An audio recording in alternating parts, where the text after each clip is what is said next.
Hi, I'm Andrew Rich, and if you're like me, you look at the state of modern wrestling discourse and think, wow, what a cesspool. That's why I'm here to tell you about Music of the Mat Remix. That's right, your favorite wrestling music podcast is back with a new format, where I bring on a guest and we play songs related to wrestling-themed topics. It could be a wrestling reference, a wrestling concept, a wrestling pun, things of that nature.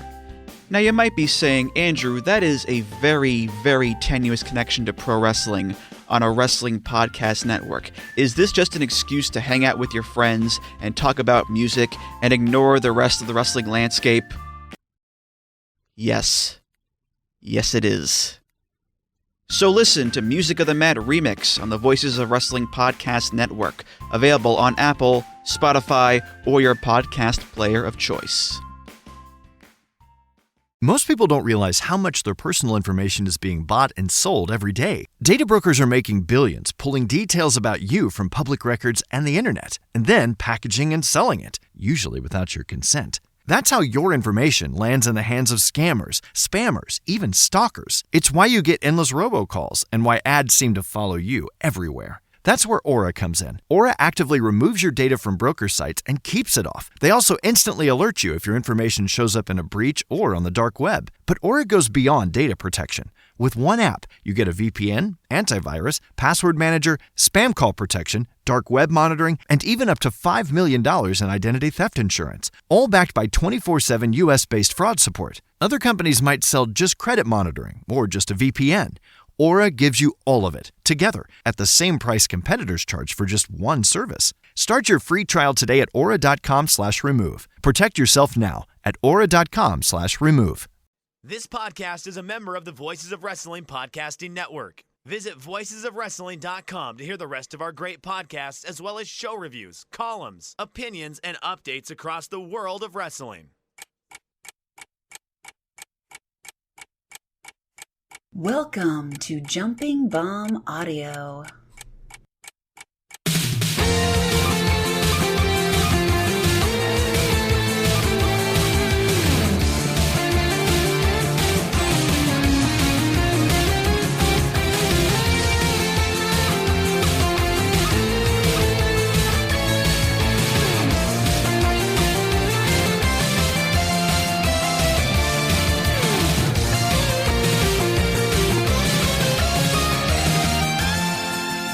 Hello everyone, and welcome back to Jumping Bomb Audio, the #1 show all about the world of Joshi Pro Wrestling. My name is Taylor, and I am joined as always by my very good friend and co-host, Kelly. Kelly, hello again. Hello again. I am doing just dandy. I hope you are too. We're here with another show. We're going to talk about wrestling of the Joshi variety. Not to look too far ahead, but an exciting week. I'm excited to talk about. Feels like there wasn't a lot in the last 2 weeks, but some exciting things coming up.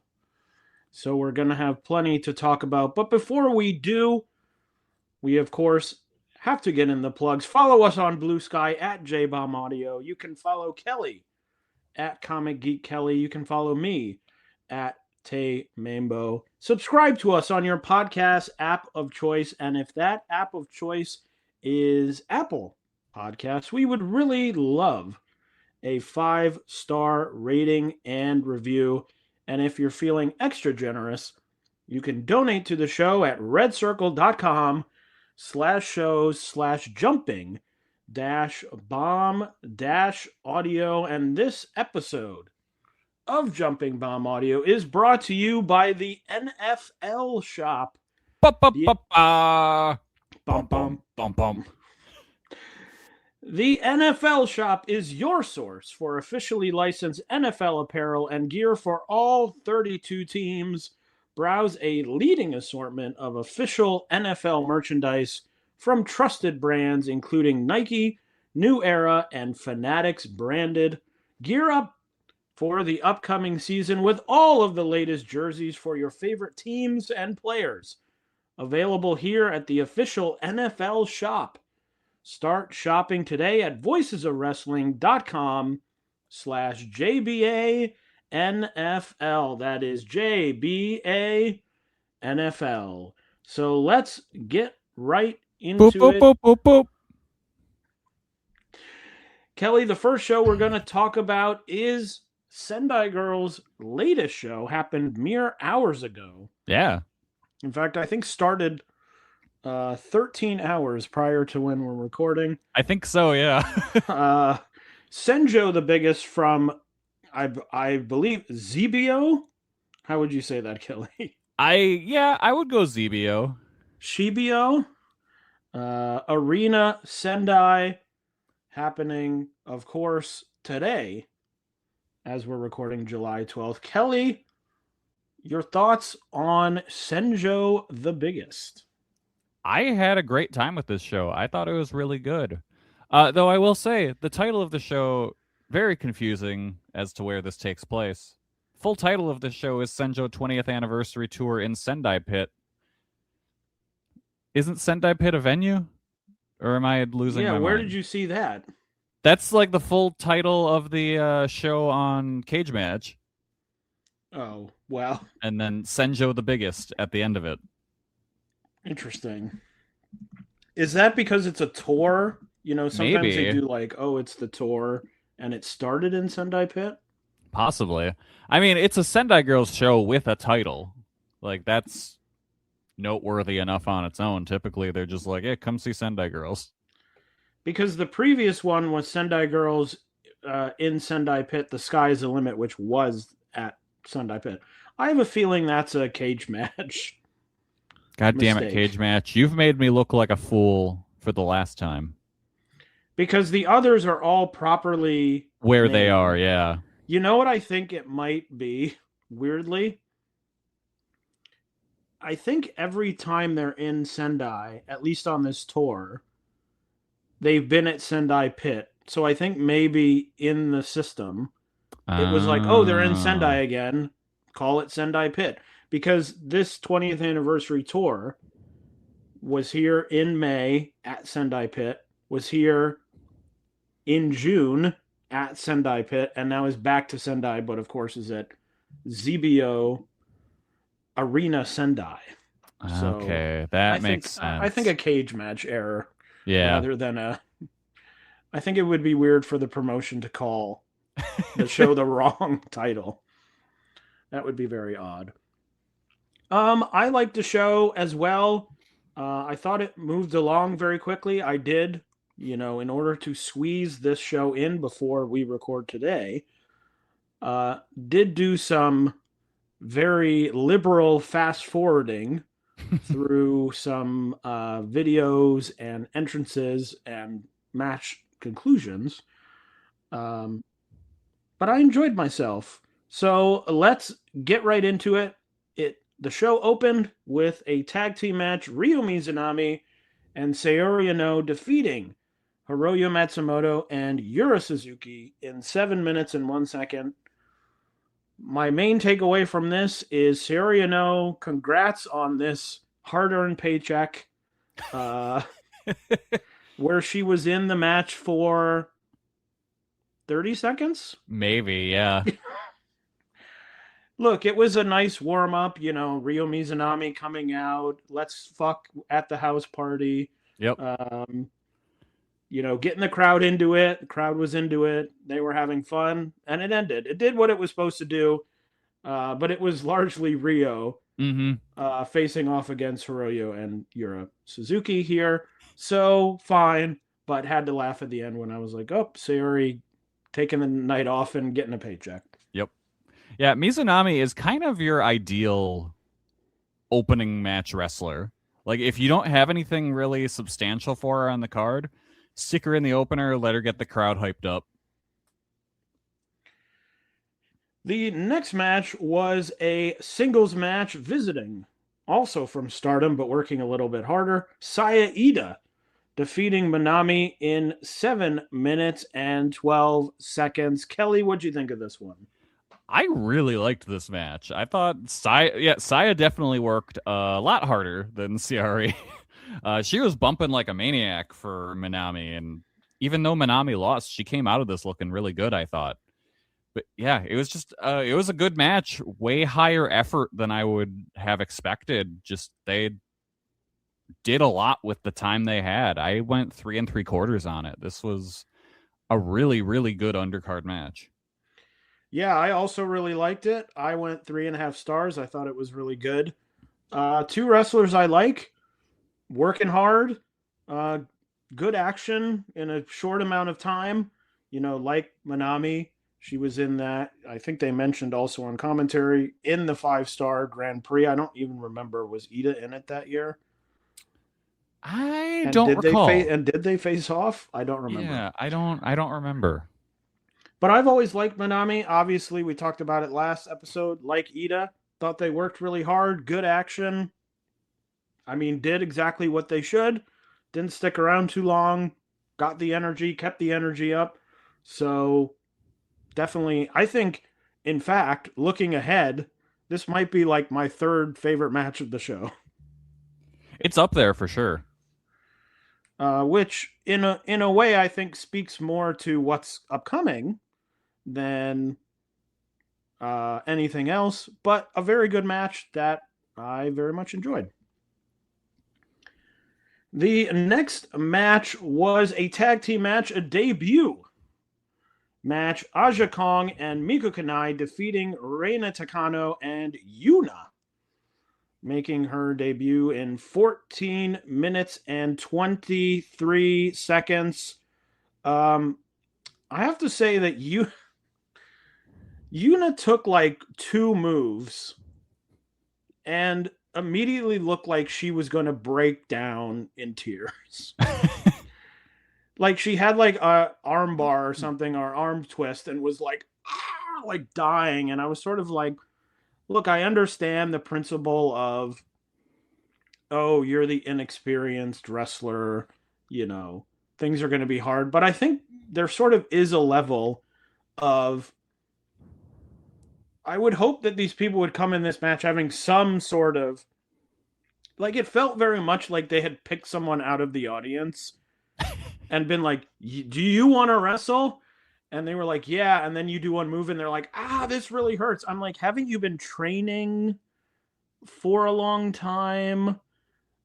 Like, it did get into the classic beats of the Aja rookie match where it's like, I'm fighting back. I'm hitting forearms and they're not working, but I have fighting spirit. That I was like, okay. But the beginning of the match, it was like, oh, I'm going to burst into tears at any moment because I really am not loving this. And sort of like, okay, I understand that, but it was just odd to watch for me at the beginning. Then she did a kip up and I was like, oh, yeah, that's fun. But the beginning of the match was her like almost sobbing in the ring. And I was like, I don't love this. That's one thing I love about rookies that are just kind of still trying to figure out how to sell. And they kind of sell things just like they're regular people. I always find that very funny and just interesting in how they interact with the wrestlers around them when there's just like, I'm still kind of a civilian. Yeah, and it's like, oh, I'm going to sell like I'm actually dying. And it's like, we understand, but we don't really want that. Yeah. It's like, we like selling, but we want you to sell like, I'm hurt, and not like, oh, I'm in physical pain of death. Especially maybe later in the match when you're like, I have nothing left. I can't do it. But it was like, I'm going to put an arm twist on. And she was like, oh, God, why? And you're like, take it down maybe 2 or 3 notches in the first 3 minutes of this match. Other than that, it was fine. It was the Aja, no one can, I'm the big bad, try and fight me stuff, classic stuff. Yeah. That was fine to me, but I've also seen it a bunch, so I wasn't blown away. I think there's better examples of that, and there have been better examples even in the last number of months. So it was fine, but really nothing I got too excited about. See, we're kind of split on this. I thought this was an incredible debut for Reina. Oh, Like, interesting. I thought she showed a ton of fire and a lot of potential. Like, pretty much everything after when she did, like, the kip up. But it's like, oh, okay, her wrestler brain kicked in. There might be something here with her. And I thought she looked good. It's got to be intimidating to have your first match be against Aja Kong, but I thought she acclimated herself well as things went on and just had put on a really entertaining match. And I think it also helps to have someone like Miku in there too, who is also a very good, very young wrestler. Who, one thing that I took note of is watching her, she does drop kicks like exactly like Sari does. Like they are just picture the exact same movement in every way. It's very cool to see that. But yeah, I went 4 stars on this. I thought it was great. Oh, wow. Well, there you go. The next match was a singles match. Daisuke Sekimoto defeating Super Sasadango Machine in 8 minutes and 31 seconds. Kelly, I don't even think you watched this, correct? Nope. No, I wanted to make sure I was done with the show in time for this show, so I skipped it. I did watch it. I would say I have no notes. Also, it's not Joshi, so I didn't really feel that invested in it. And it was about what you would expect a 2026 Daisuke Sekimoto and Super Sasadango Machine match to look like. Yeah. Also really hurts when the big highlight of Sasadango Machine is the PowerPoint and no English commentary on the show, which is fine, but it's like, I don't really know what's being said. I can sort of guess. And then the match starts and you're like, oh, this looks like they're just having a match. Like they just went out and they're like, we'll do some 8-minute, match. Okay. And we're done. But moving on from that and going back to Joshi, or at least mostly Joshi, we had an 8-person tag team match. Jaguar Yokota, Saira. Is that how you say that? I don't know. Senjo Daikanon and Unagi Sayaka defeated Anita Vaughn, Kurishio Tokyo Japan, Sapphire Reed, and Stephanie Mays. My single note on this was fuck everyone in this match except for Sarah, who ruled. And in fact, Kelly was watching the show and told me he skipped this match. And I said, no, you have to watch it. Go back, skip the entrances that take half the running time of the match. Yeah, I skipped it went by like half an hour. I was like, oh, thank God. Sarah in the Uptown promotion debuted, I believe, 2 months ago. And I was like, she rules. She's so good. Yeah, she was really good. The German wrestlers were all fine. Jiro and his gaggle of white women. Jiro, like even Unagi was annoying me with the band. Yeah, I don't know why she's made that her thing in recent months, but I feel like every match I've seen with her lately has that bit, and I don't care for it. But it was also the bit of like, oh, we did it wrong. Let's do it again. Oh, we did it wrong again. We got to do it again. Oh, we did it wrong. Oh, we're laughing. Oh, my God. I'm like, yeah, there's someone who's been doing this for many years who's much better at it than you are. Yeah. Stop doing this. So, like, everyone annoyed me, and then Sarah would, like, do a shooting star press, and I would be like, what the heck? I know on commentary they were talking, like, I think talking about how she loves Dragon Kid or something. Okay. They brought up Dragon Kid, and I was like, I could see it with all of this stuff, but bring her back. Brilliant looking shooting star. So, she's not just in Uptown. I hope she's other places. I hope this is also people figuring out that she's really good. And Senjo Daikanon was nothing. Right? He did the choke slam. Yeah, he did one move. They did one move. I don't know. Yeah, true. Statue a man or a woman. I did enjoy them just standing on the apron, totally motionless, except for when someone would bounce into the ropes, and then they made sure to hold on to the ropes so they didn't get tossed. Well, also, I think they did the choke slam and then like readjusted their gear, and I was like, okay. Yeah. They were like, oh, got to make sure the gear looks good. Do. I thought they were getting ready to like get into the ring. Well, yeah, I thought, oh, they've been activated by doing this slam, and then I was like, oh, never mind.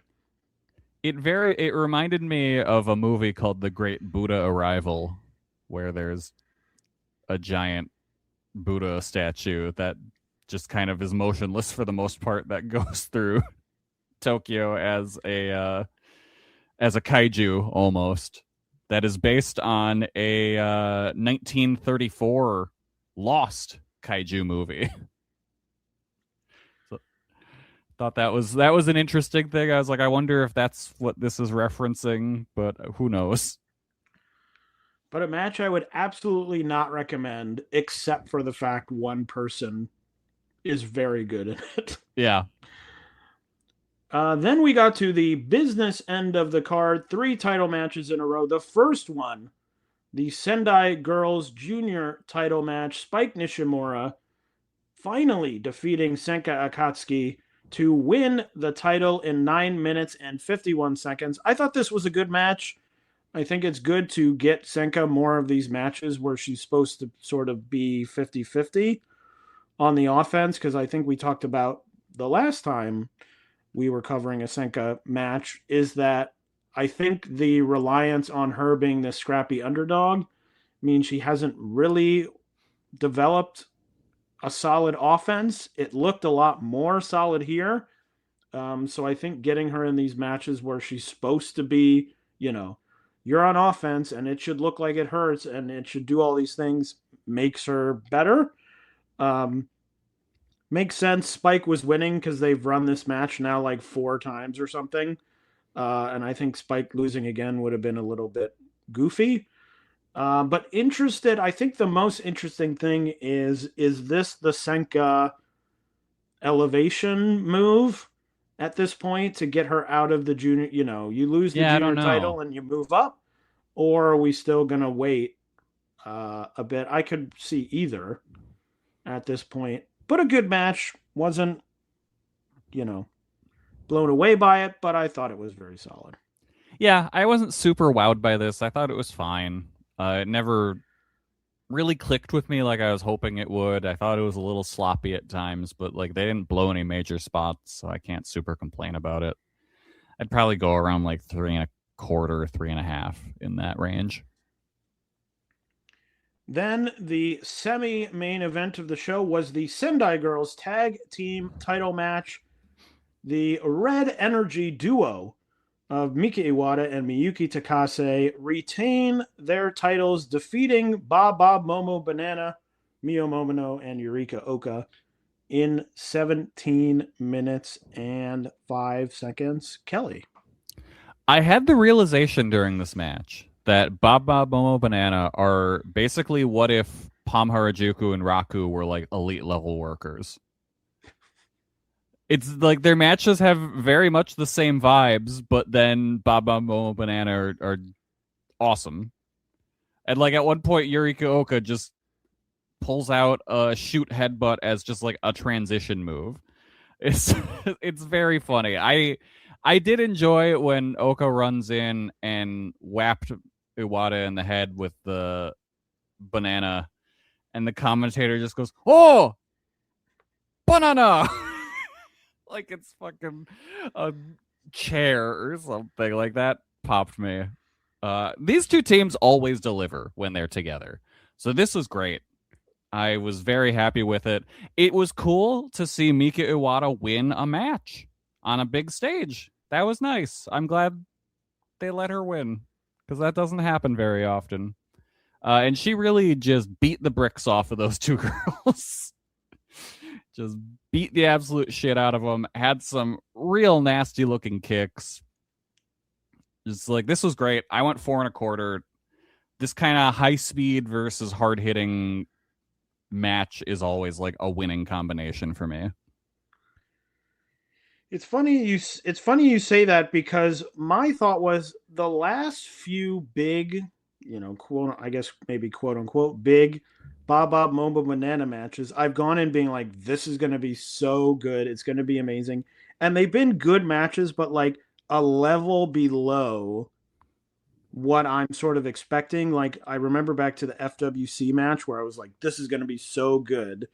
And it was solid. I think I might have gone like 3 3/4, but I was expecting like 4.5, where I was like, it's not quite at this level. This was the one where I was like, yes, this is what I expected.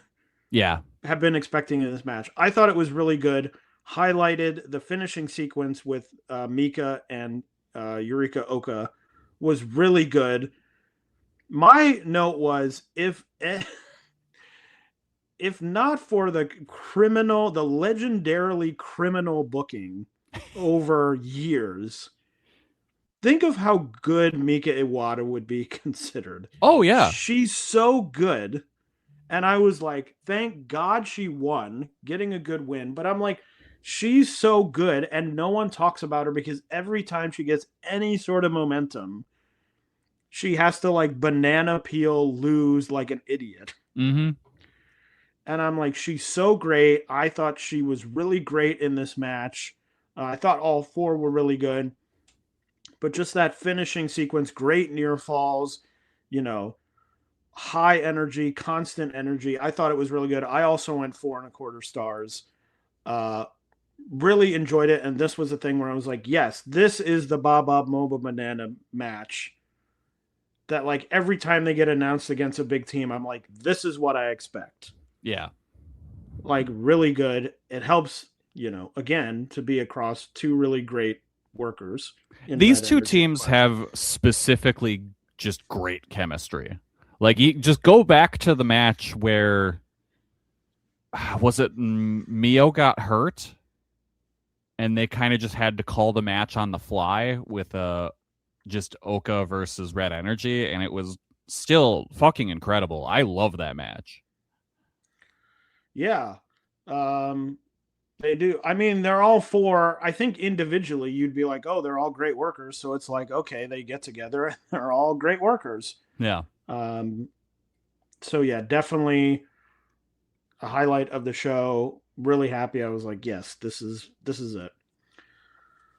And then we get to the main event of the show, the Sendai Girls World Champion Chihiro Hashimoto defeating Veni in 22 minutes and 54 seconds, nearly 23 minutes. Kelly, I don't know if it was in the middle or near the end of this match. I thought of something and I was like, I have a hot take. Oh.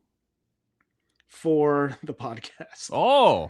And then I was thinking about it, and I was like, actually, I don't think this is a hot take. Oh. I think that everyone should agree with me.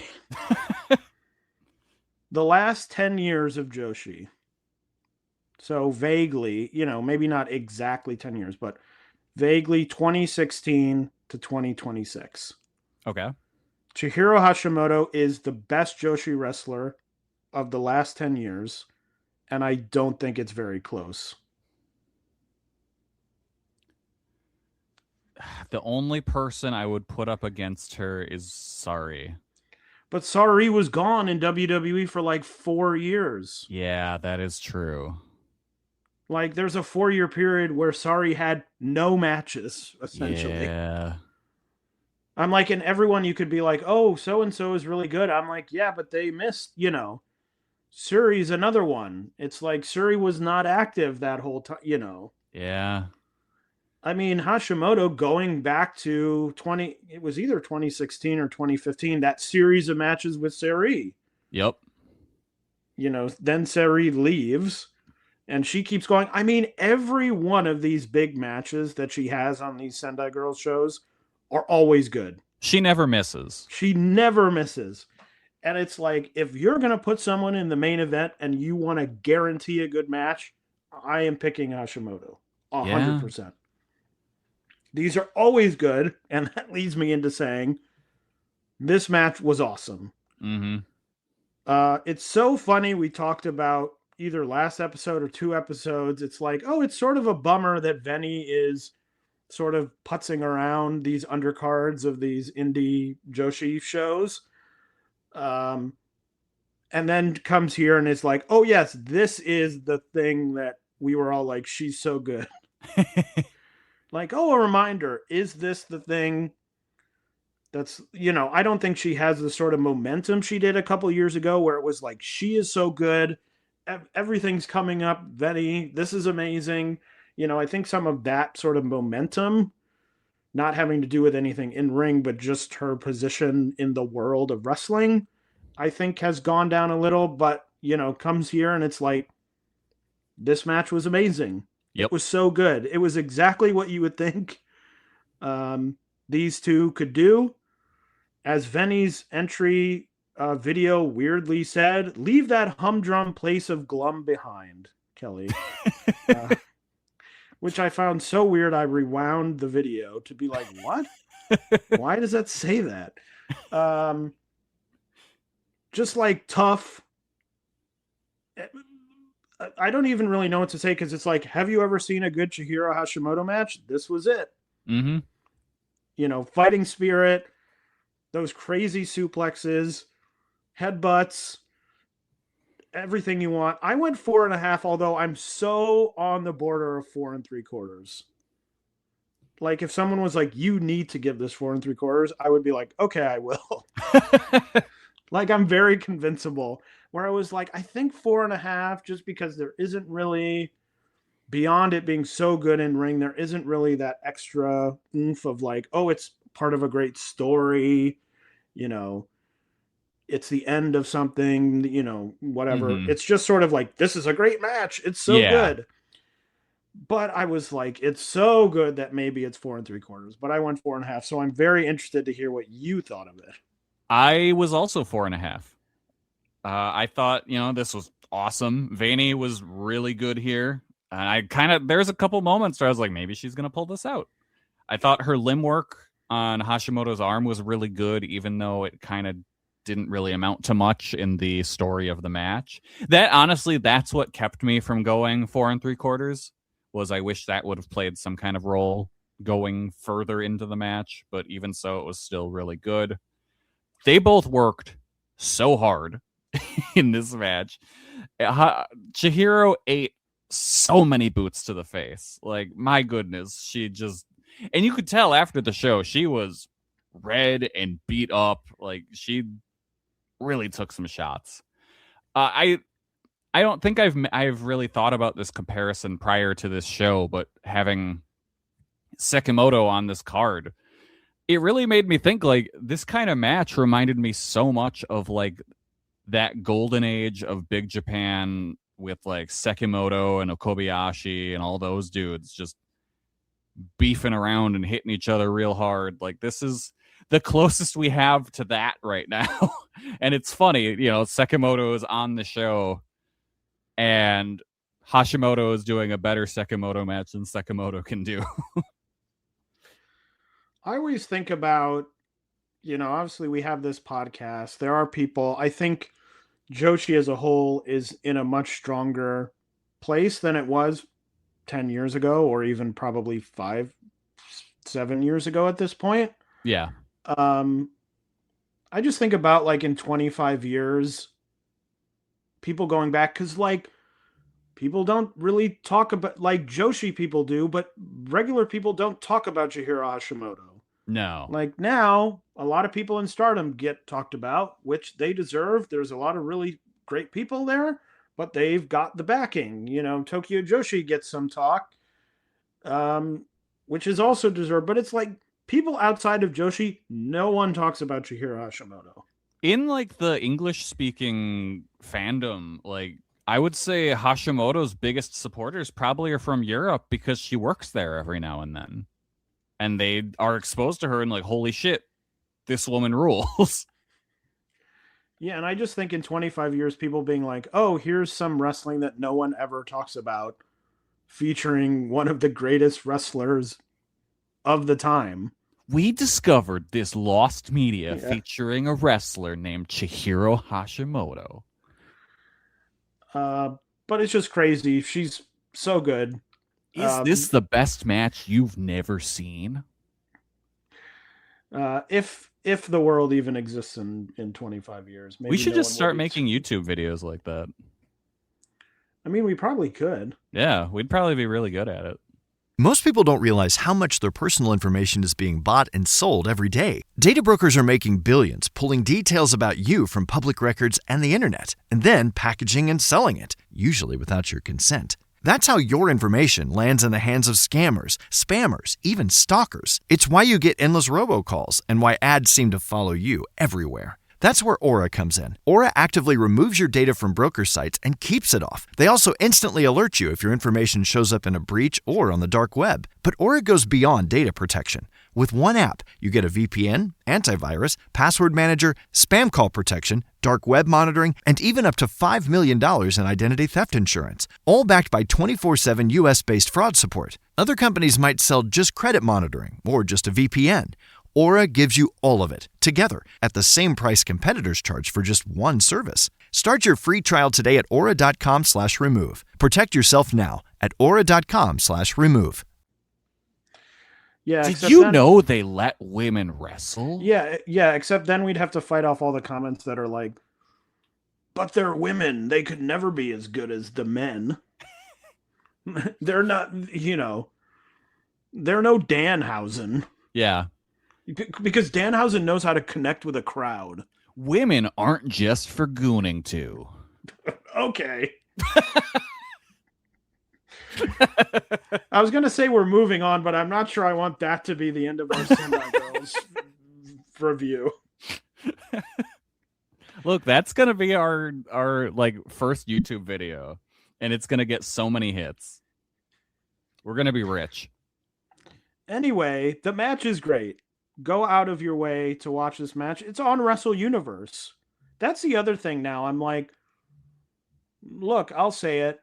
Wrestle Universe, Cyber Fight, abandon Marigold. Stop propping up Rossi. Okay, so here's our YouTube channel. We're gonna do a bricks and minifigs type saga, but about Rossi. We're gonna take him down. We're gonna take down Rossi. What's he hiding under that hat? Well, that could be an 11 million part video. See? Anyway, Wrestle Universe, get behind Sendai Girls and forget about Marigold. That's what I say. Yeah. All right. What else happened in the last 2 weeks of Joshi? Well, we talked about it on the previous episode, but we had a big World of Stardom title match at the Stardom Korakuen Hall show on June 30th. Suzu Suzuki retaining the World of Stardom title, defeating the challenger Utami.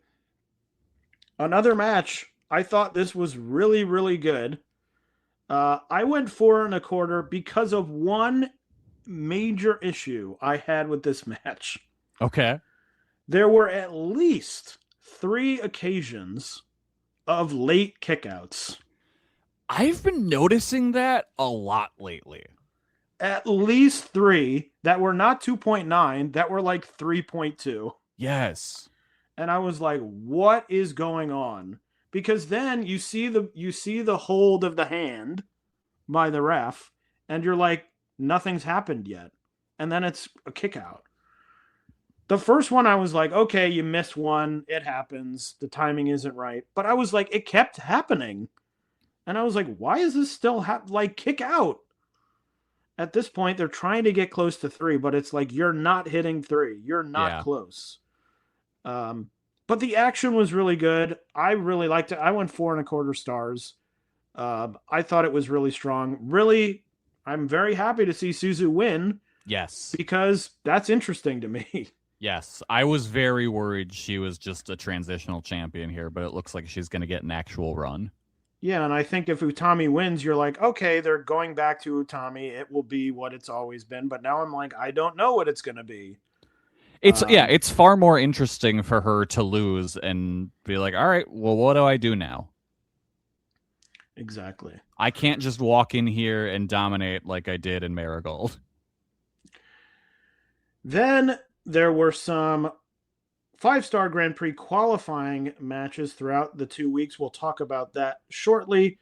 And then on the 8th, Stardom had another Korakuen. I also have to say, I'll say this. I'll stand tall saying this. Stardom, stop calling all your Korakuen Hall shows the same thing. Every Korakuen Hall show is Nighter in Korakuen Hall.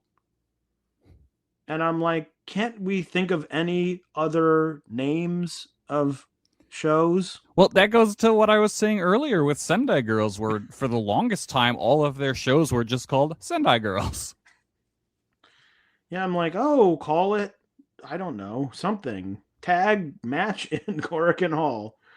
Something else, because I'm just looking at these all of these Korakuen shows, and it's like, Nighter in Korakuen Hall, Nighter in Korakuen Hall. I'm like, okay, let's think back on the great Korakuen Hall shows. What was it called? Oh, which one was it? I don't remember. It was definitely called Nighter in Korakuen Hall. Yeah, they're all the same exact name.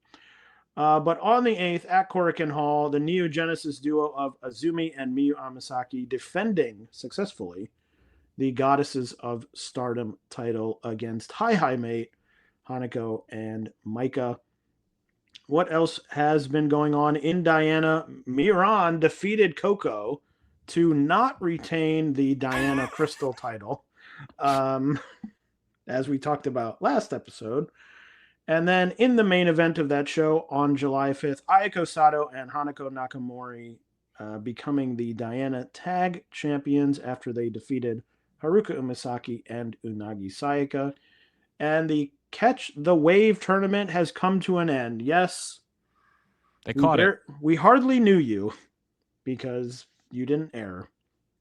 Haruka Umasaki defeating Hanukkah in a sub 13-minute finals match, which a little bit odd.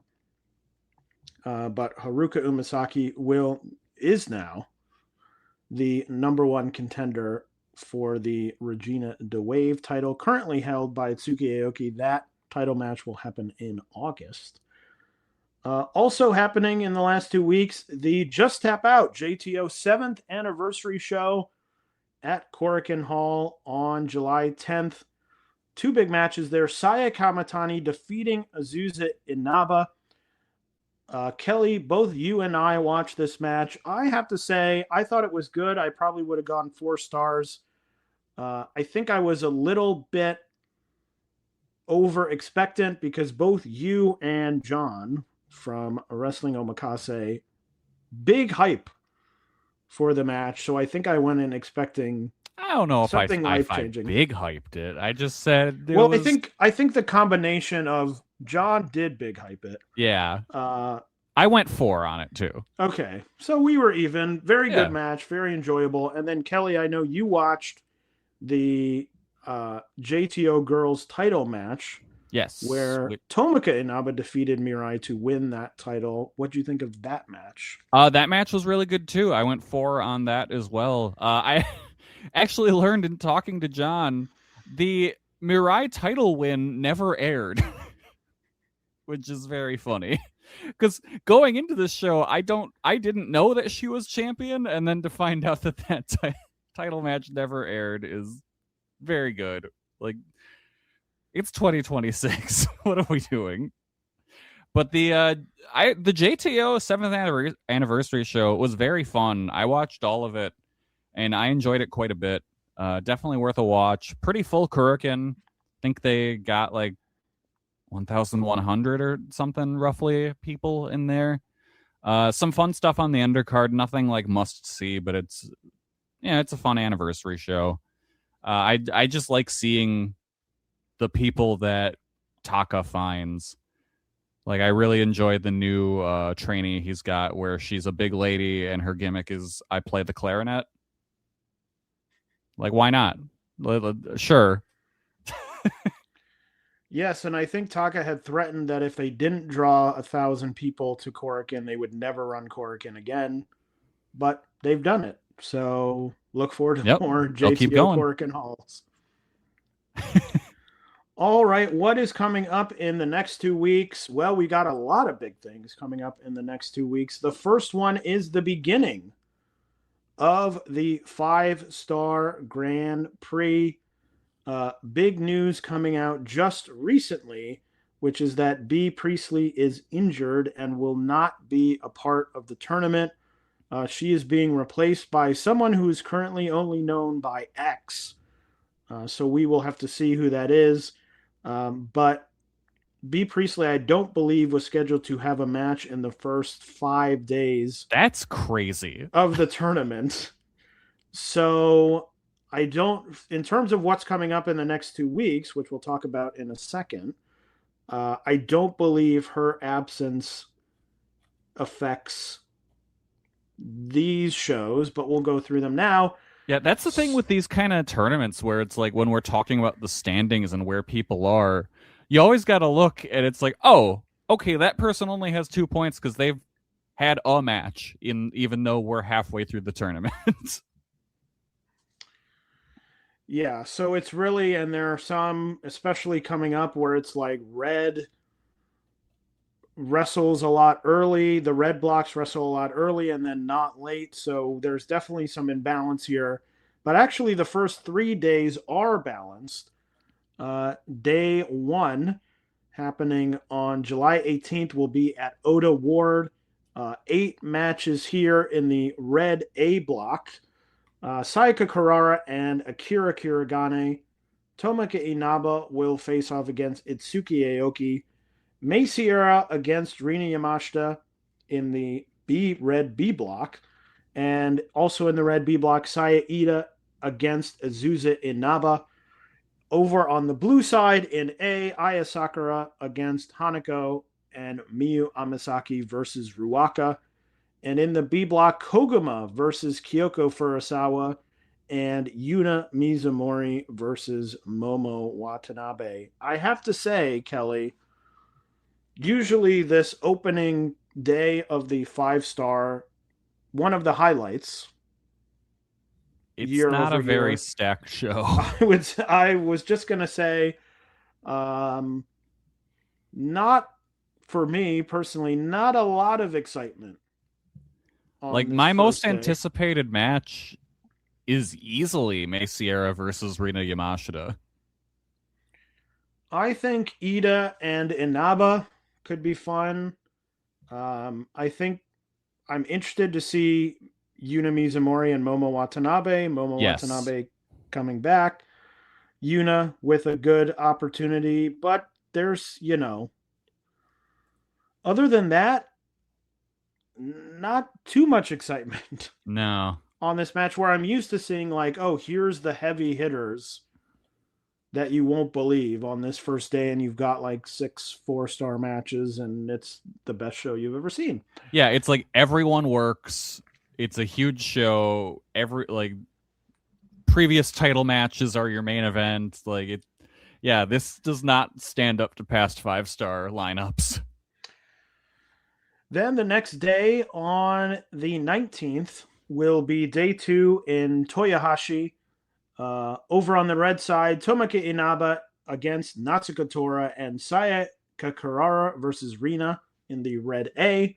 Red B will have Utami versus Rina Yamashita and Mei Sierra versus Maki Ito. And on the blue side in A, Suzu Suzuki versus Hina, Rion versus Ruaka, and the B will have Amisore versus Koguma and Hanan versus Kyoko Furusawa. Kelly, what's your most anticipated match of this show? Is Rina Yamashita saving this tournament for me? Because that match against Utami is looking real good. There's really nothing else on this show that I'm super interested in. I guess Mei Sierra versus Maki Ito might be interesting. Yeah, it depends on what Maki Ito shows up. Very true. Is she working a hard match or is she doing bits? Then the very next day again will be day 3 in Osaka. On the red side, Sayaka Kurara versus Tomoka Inaba. Azumi versus Maika in Red A. Red B will be Rina Yamashita versus Azusa Inaba. Saya Ida versus Lady C. Blue Block A. Miyu Amasaki against Hanako, and Aya Sakura versus Hina. And in the B block, Momo Watanabe versus Kyoko Furusawa, and Hanan versus Koguma. I will say there is a lot riding on. It's possible like Furusawa comes out and it's like, holy shit, it's her coming out party, and a lot of this looks better. Yeah. But a lot of these matches are on the younger. It's like Carrara versus Inaba could be good. It could also not be good. Azumi versus Maika is probably my match of this day. Yeah. I would say. Again, for you, Kelly, maybe Rina. Yeah, Rina versus Azusa Inaba could be good. Then we have a little bit of a break, and then on July 24th, it is a red-only day. 4 Red A, 4 Red B matches. Rina versus Akira Kirigane, Saika Carrara versus Maika, Tomoka Inaba versus Azumi, Itsuki Aoki versus Natsuka Tora, and on the B side, Lady C versus Rina Yamashita, Mei Sierra versus Konami, Utami versus Azusa Inaba, and Saya Ida versus Maki Ito. Tomoka Inaba versus Azumi? I was thinking that or Carrara versus Maika. I think low key, this is maybe going to be a hot take. I think Aoki versus Tora could be a dog of the tournament. I was actually thinking that could be the worst match of the tournament as well. I think there's probably other matches that could line up where you're like, oh, this could actually be it, but I think that's an underrated. I think I'm on the other. I think I'm on a different, and Kelly, you probably are too, on a different end. I see a lot of love for Aoki online, and I just don't really understand it. I like her just fine, but like that's it. That's where. But to me, she's like a replacement where it's like, okay, she's a total like not negative, not positive, and in a singles tournament that goes on for many days. It's like the exact type of person where you're like, they're going to come out. It's going to be 3 stars. It's going to be 2.5 stars. And, on day 4, that might be okay. On day not 4. Yeah. It's going to be tough. So maybe having this early will help. That's when you're like, you know what? Maybe I'll close my eyes, take a little nap. And then day 5, which is on July 26th, the last show of this 2-week period, another red block show. Geez, red and A. Another red show. A block, Rina versus Natsuka Tora, Saika Carrara versus Azumi, Tomoka Inaba versus Maika, and Itsuki Aoki versus Akira Kirigane. In the B block, Lady C versus Konami, Rina Yamashita versus Maki Ito, Mei Sierra. A GCW offer match. Mei Sierra versus Azusa Inaba, and Utami versus Saya Ida. So some fun things. Both Inaba sisters in fun matches. Utami and Saya Ida could be fun. So some things there as well. Yeah. Yeah, no, this is a solid lineup overall. And then we will be back in 2 weeks to talk to you even more. Hopefully by then we will know, well, we better know who X is by that point. And that is the big Stardom. It's going to, as it always does, it's 5-star season. So that will be the focus of Stardom. Seedling has a show coming up on July 26th. Not too much of interest there. Tokyo Joshi. Also diving into a big time, they have Summer Sun Princess coming up, a very big show. The card is as follows. They will see their newest wrestler debut, Momo Sato. She will debut. It will be Uda Takami and Ren Kanatsu versus Shion Kanzaki and Momo Sato. Making her Tokyo Joshi, her long-awaited, Kelly. Her long-awaited Tokyo Joshi debut. No. It will be Shin Sakura Katsushika Hirota. Fuck. Teaming with Himawari and Mifu Ishida to take on Raku, Palm Harajuku, and Chika Nanase. Look, I'll say this. I'll land on the positive side. This is at least hopefully going to shake up this usual Raku Palm undercard match. Yeah. Remember, like, last time when we were just like, hey, maybe Chika Nanase might be kind of good. Yeah. She ain't got that opportunity this time. But we will see. I would say, the argument is, I would say, one of the most legendary Joshi comedy wrestlers of all time, debuting in one of the most prominent Joshi comedy promotions. That is kind of surprising that this hasn't happened before. Yeah, especially because she's seemingly everywhere at all times. Yeah. So we'll see. Could be interesting. But also it's on the undercard. So if it's no good, then what does it really matter? Close my eyes, take a little nap. Then we have a tag match, Yuki Aino and Haru Kazushiro facing off against Mirai and Toga. This could be a lot of fun. Here we go. This one. That's a cool match. Then it will be Aja Kong taking on Ariso Endo. That should be interesting. All right. Keep on winning me back. Then it will be Yuki Kamifuku, Kumadori, and Sakura Hattori versus Senshiro Takagi, Yumehito Imanari, and Mahiro Kiryu. Kelly, I am not familiar with Kumadori. I don't know who that is either. This is a very strange match. This is a Yuki Kamifuku. Did we talk about this last episode? Retiring? Yeah. I think we did. No, I think that happened after we recorded. Oh, did it? I believe so. I could be wrong. Well, I believe this is a you're retiring, so what do you want to do on this show type match. Which is fine. We'll see. We'll see how it goes. Mizuki was facing off against a mystery wrestler, which has just recently been revealed to be Willow Nightingale. Cool match. Returning to Tokyo Joshi, Jokio Toshi. That's what it's going to be after Sakura Hirota's here. I said they're a prominent comedy promotion. That's a free one, Jokio Toshi. Should be a good match. Supposedly Willow asked for Mizuki, I believe, so that should be good. And then we get to the business end of the card. The International Princess title is on the line as Suzume defends against Wakana Uehara. Kelly, do we end up with a new champion here? I don't think so. But I'm hoping we get a very good showing out of Wakana, and if anyone can guide her through a good match, it's Suzume. I think it could be interesting. Of course, I'm always Daisy Monkey pilled.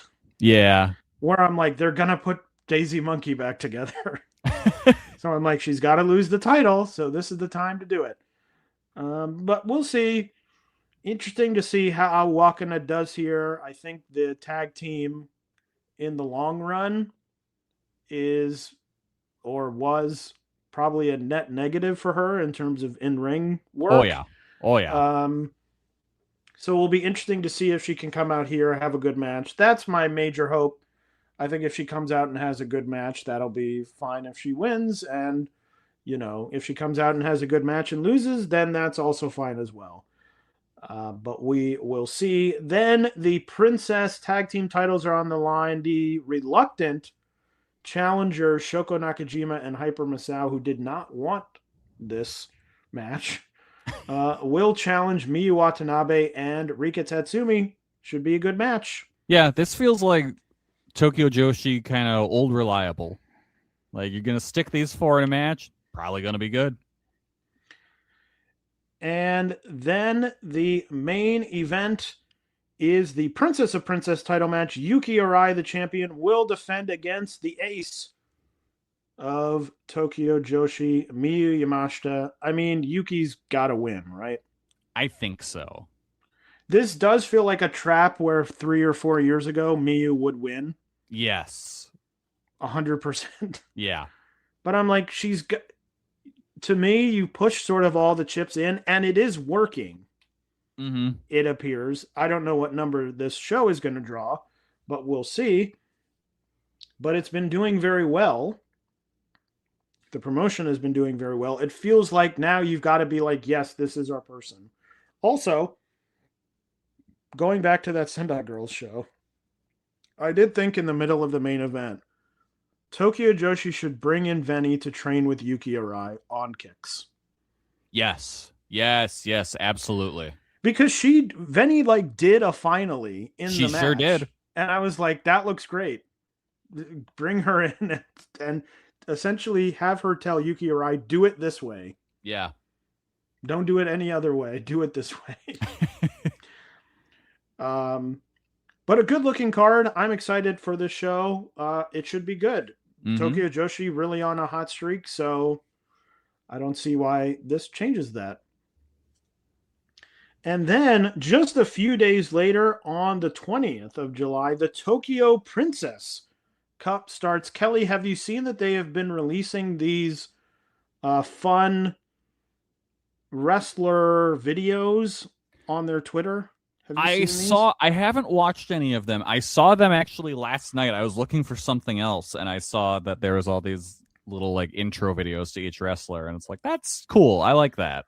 They're very fun. They seem, it makes a big deal out of these. They're just sort of simple, like I'm standing in front of a screen pointing at the camera, but they're very cool. I thought they were very fun for all the Princess Cup entrants.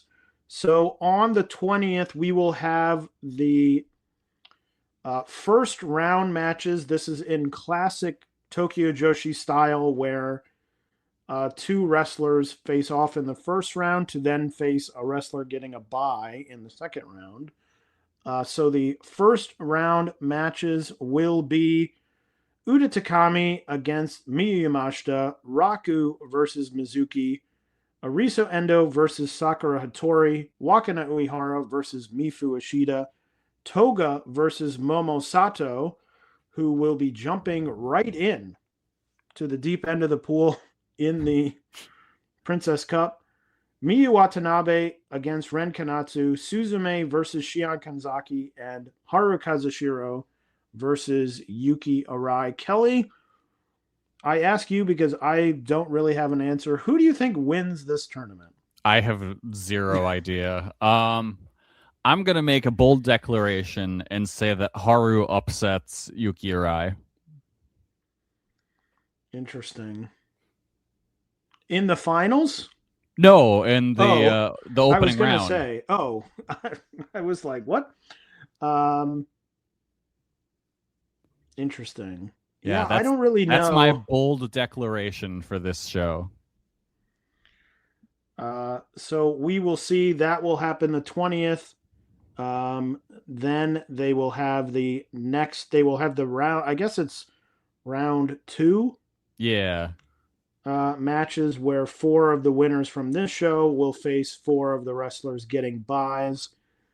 So that will be Rika Tatsumi, Hyper Masao, Chika Nanase, and Himawari are the 4 wrestlers getting byes. So we'll see. Usually a show that sort of heats up, or a tournament, I should say, that heats up as it goes on. Usually the first round are pretty short matches, but over the years, usually the final 4, final maybe 8, should be pretty good matches. So looking forward to it, and it's really wide open. Yeah, the first round of this tournament is always just a struggle for me, because no matter what, the show is typically single cam with a very sleepy crowd, and I struggle like hell to watch that show. But we'll see. I mean, it seems like maybe with them putting a little bit, doing the videos, maybe they'll have a little bit more oomph behind these first round matches, but we will see what happens. Also, Sendai Girls is having a Korakuen Hall show on on July 20th. I don't believe anything has been announced or hasn't been announced as of this moment. I would assume maybe doing Hashimoto and Syuri. Syuri came out at the end of the show? Question mark? And I think they may have been talking on commentary about that.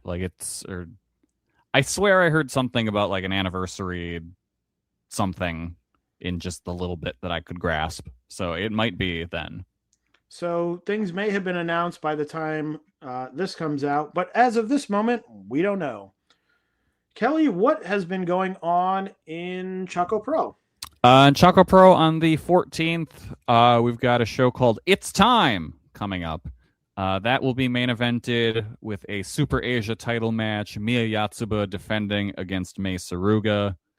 And then also on that show, Rina Yamashita makes her return to Choco Pro after dropping the Super Asia title to Miya, and she will be facing Sayaka in a singles match. So those should both be good. Also on that show is going to be Chris Brooks and Bali Yanaki teaming to face the Brahman Brothers. So get excited. All right. Well, that is just the little things coming up in the next 2 weeks. So when we return, we'll have 5-Star Grand Prix, Summer Sun Princess, Tokyo Princess Cup, and more. Oh, boy. To talk about. But for now, we are all done, so I throw it over to Kelly for Kelly's Corner. I went and did something yesterday. I left the house. Me and my friends took a little road trip down to Chicago, went to the New Japan G1 opener there, had a good time. Even better time was seeing many members of the extended Voices of Wrestling family. Went to the barbecue at Chris Samsa's house. Saw the captain, Rich. Saw Wrestling Omakase's own John. That's where we talked about the JTO show. Saw Suit Williams. Saw Good, the Bad, and the Hungry Tyler. He gave me some Mountain Dew donuts, and I gotta say, delicious. Oddly enough, they taste more to me like 7-Up than they do Mountain Dew. Very, very limey, but they're very good. I enjoyed them. Ate a whole bunch of good food at Chris's house. We went to the show, had the sweet, double sweet, 2 sweets, back side to side. You know, living the sweet life. It was a good time, good show. And now I'm here doing this show. There you go, plugging many of the other wonderful shows on the Voices of Wrestling Podcast Network. I know there's others I missed, and I'm sorry if I missed you. Well, that is all for us. Don't forget to get all of your gear for the upcoming season at voicesofwrestling.com/JBA NFL. But until next time, stay cool. Bump, bump, bump, bump, bump. Oh, that's right. I have to end the recording. Hello, do you like New Japan Pro Wrestling? Are you a Shin Nihon freak? If so, check out the Super J-Cast with Joel and Damon on the Voices of Wrestling Podcast Network. And even if you fucking hate New Japan Pro Wrestling, listen to the Super J-Cast anyway. Not just for our great show reviews, analysis, and pastrami sandwiches, but there's also usually some dick jokes somewhere in the obligatory opening 30 minutes of absolute nonsense we chat about every single week. That's the Super J-Cast for all the best talk about New Japan Pro Wrestling, crisps, and pornography. Your child wakes up in the middle of the night with a high fever and the pharmacy is closed.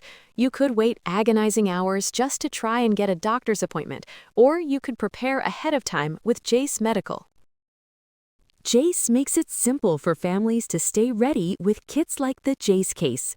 These are ready-to-go supplies of prescription antibiotics and essential medications for travel, emergencies, or everyday life.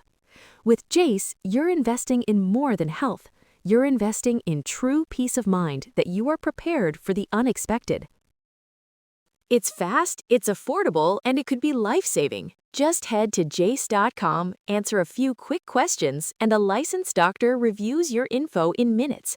After that, your meds are shipped directly to your door. Keep yourself and your loved ones prepared with the right medications on hand no matter what comes next at jace.com. Most people don't realize how much their personal information is being bought and sold every day. Data brokers are making billions pulling details about you from public records and the internet, and then packaging and selling it, usually without your consent. That's how your information lands in the hands of scammers, spammers, even stalkers. It's why you get endless robocalls and why ads seem to follow you everywhere. That's where Aura comes in. Aura actively removes your data from broker sites and keeps it off. They also instantly alert you if your information shows up in a breach or on the dark web. But Aura goes beyond data protection. With one app, you get a VPN, antivirus, password manager, spam call protection, dark web monitoring, and even up to $5 million in identity theft insurance, all backed by 24/7 US-based fraud support. Other companies might sell just credit monitoring or just a VPN. Aura gives you all of it, together, at the same price competitors charge for just one service. Start your free trial today at aura.com/remove. Protect yourself now at aura.com/remove.